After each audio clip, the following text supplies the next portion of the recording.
பெரிய 10 மாசம் கஷ்டப்பட்டேன். உள்ள ஒரு இருட்டு, ஒரு லைட் கிடையாது, ஒரு ஃபேன் கிடையாது, ஒரு ஏசி கிடையாது, கரண்ட் படுக்க ஒரு பெட்டு கிடையாது, பேச்சு துறைக்கு ஒரு ஆள் கிடையாது, தவிச்ச வாய்க்கு தண்ணி தர ஒரு நாதி இல்ல. சரி நம்மளா போய் குடிச்சு தொலைவுன்னு பார்த்தாலும் ஒரு செம்பு கிடையாது. என்ன பெரிய கஷ்டப்பட்டேன். கண்ணை கட்டி காட்டுக்குள்ள விட்ட மாதிரி வடக்கும் தெரியாம கிழக்கும் தெரியாம சிறைச்சாலையில கிடந்திருக்கேன் நான். அது எப்படி கிடந்தேன்? அப்படியே 10 மாசமா குரங்கு மாதிரியே இப்படியே குத்த வச்சே உட்கார்ந்து இருந்தேன். எங்க 2 நிமிஷம் நீ குத்த வை பாப்போம். குத்த வை.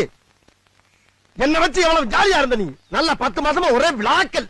வளகாப்புங்கிற பேர்ல வளையல் போடுறது, பூச்சு விடுறது, புது புடவையா வாங்கி சுத்திக்கிறது, விருந்துங்கிற பேர்ல கண்ணதுகள் எல்லாம் குலைச்சு குலைச்சு உருண்டை கட்டியா உள்ள இறக்கி லோனை கொல்ல பார்த்து இல்லாம கஷ்டப்பட்டாச்சு.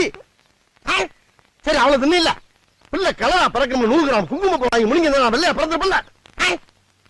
யார் கஷ்டப்படுறது, யார் பேர் வாக்குறது? போட்டு தள்ளி